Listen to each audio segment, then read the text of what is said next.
اماں یہ تم کیا کرتی ہو؟ بڑیا بولی پتہ نہیں، شاید کوئی جانور یا پرندہ بھوکا نہ رہے۔ سالوں تک وہ ایسا کرتی رہی۔ ایک دن بڑیا اپنے بیٹے کے لیے شہر گئی۔ واپسی پر راستے میں ڈاکو نے قافلے پر حملہ کر دیا۔ سب لوگ بھاگ نکلے مگر بڑیا کا بیٹا قید ہو گیا۔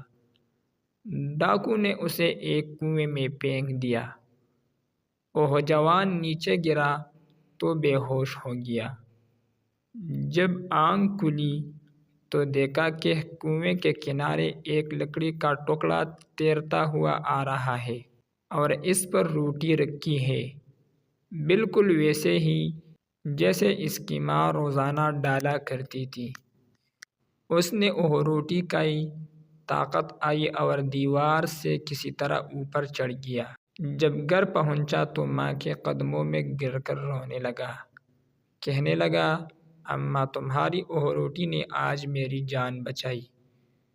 بڑیا کی آنکھوں میں آنسو آ گئے اور بولی، بیٹا اللہ کے راستے میں کیا ہوا عمل کبھی ضائع نہیں ہو جاتا، بس نیت نیک ہونی چاہیے۔